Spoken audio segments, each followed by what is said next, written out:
Bonjour à tous, aujourd'hui on se fait un test sur le Triceratops Dino Riders de Taiko, un jouet à pile, on va voir pourquoi, un jouet comme le reste de la gamme en plastique dur, cassant, attention, il faut en prendre soin, un dinosaure donc qui appartient aux Roulones, les méchants du dessin animé, qui ont la caractéristique d'avoir des têtes d'animaux, d'animaux pas très sympas en général, serpents, requins, insectes, et qui mettent des casques à leurs dinosaures pour contrôler leurs pensées, alors que les gentils humains deviennent leurs amis et les adoptent et les apprivoisent, etc.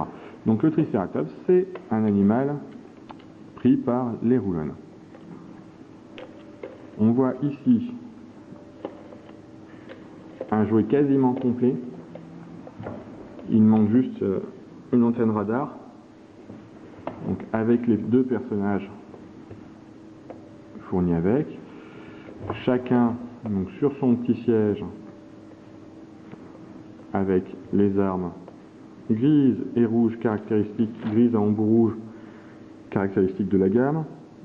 Les couleurs, ce sont celles des Roulones. Alors, comme pour d'autres gammes, par exemple les Tortues Ninja, où j'en ai déjà parlé, les couleurs correspondent aux factions. Les Roulones, c'est du gris et du violet, avec le bout des armes rouges. Pour les gentils, c'est pas exactement le même schéma de couleur. Le violet et le gris, c'est visiblement une couleur classique pour les méchants, puisque ce sont aussi les couleurs du clan des Foot dans les Tortues Ninja. Donc, je n'avais pas conscience, je me rends compte simplement maintenant, que ces couleurs peuvent donc être les couleurs des méchants. Je le saurai désormais. Alors, je vais enlever l'armure, on verra plus tard ce que ça donne, histoire de voir un petit peu le dinosaure un peu mieux. Donc, comme les autres dinosaures, il a toujours son petit œil façon œil de verre, du meilleur effet. Les quatre pattes qui ne peuvent pas bouger si on ne le met pas en route, la queue n'est pas articulée, donc en fait, si on ne le met pas en route, il est fixe, totalement fixe. Rien à faire, à part la tête qui peut pivoter pour simuler le mouvement quand il est en marche, c'est une statue. On va passer un petit peu. Alors, cette pièce rose là qu'on voit qui est collée, je l'ai laissé coller exprès pour vous montrer, c'est que normalement la pièce d'armure est maintenue par un gros élastique rose ou violet, comme sur les autres de la gamme. Voilà, le caoutchouc après 25 ans commence à se faire rare, à bien sécher. Donc il n'y a plus grand chose. Donc oui, j'ai pas dit, j'ai dit après 25 ans, c'est un jouet de 87. Jusque là, si je me trompe pas, ça doit faire 25 ans. Alors, sous le cache-pile, une pile R14. Alors maintenant avec l'appellation A, je ne sais plus combien ça fait. Hop, un bouton on-off. Je vais pas le mettre en route tout de suite. On va voir un petit peu après ce que ça donne. Les personnages mesurent 7 cm, sont articulés aux genoux, aux hanches et aux épaules, ainsi qu'au cou. Ils ont à peu près les mêmes caractéristiques qu'un personnage masque, sont un peu plus trapus tout de même. Ici nous avons Hammerhead. Je pense pas qu'il y ait besoin d'expliquer son nom, la tête de marteau. Et puis Sidewinder, le cobra. Donc, si on les pose, on voit que ce sont des personnages qui sont quand même assez stables. Les articulations sont bien dures, donc ça c'est un vrai plus.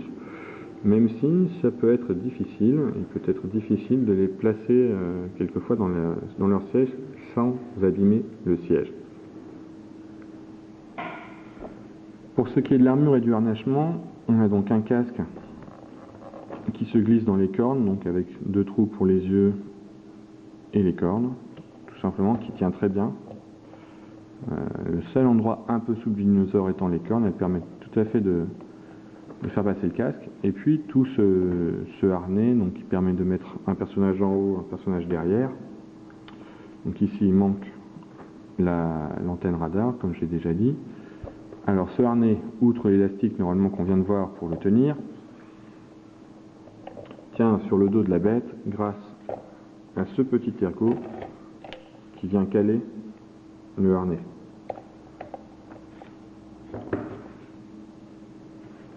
Toutes les armes pivotent dans un sens ou dans l'autre. Sur ce harnais, on voit que la pièce arrière, qui est accrochée simplement ici, peut pivoter. Alors une fois sur le dinosaure, ça n'a absolument aucun intérêt. Le seul intérêt de ce petit truc-là, c'est pour ranger le gain de place. Je découvre, peut-être en même temps que vous, que tous les sièges de la gamme, en fait, sont les mêmes et se détachent. Donc le siège qui est en haut est exactement le même que celui-ci qui vient se clipser. Donc là, c'est vraiment une découverte pour moi et puis plutôt une bonne idée à la base. Ça fait moins de moule. Je mets en marche le dinosaure pour voir comment il se comporte et puis on va voir ce que ça donne, s'il fonctionne bien.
Alors pour le test du jour, une petite particularité.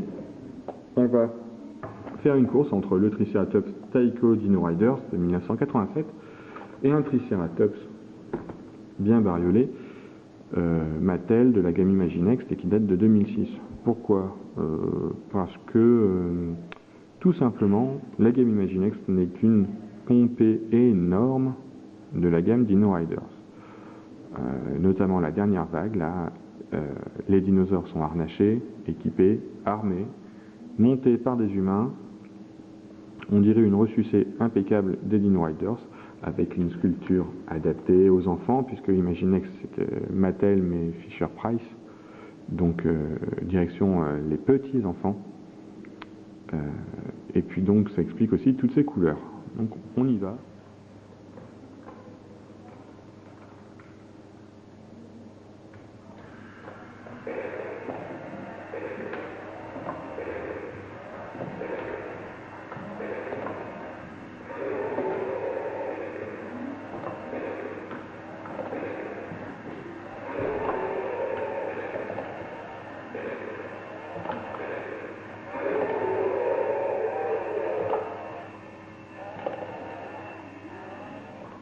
Donc déclaré vainqueur sans hésitation, le Dino Riders, avec l'avantage pour lui de ne pas s'arrêter tant qu'on n'appuie pas sur le bouton off, alors que l'Imaginext se coupe au bout d'un moment, il fait un cycle simplement et il s'arrête tout de suite. Les bruits que vous avez entendus, ce sont les cris du Triceratops Imaginext, mais pas celui du Dino Riders.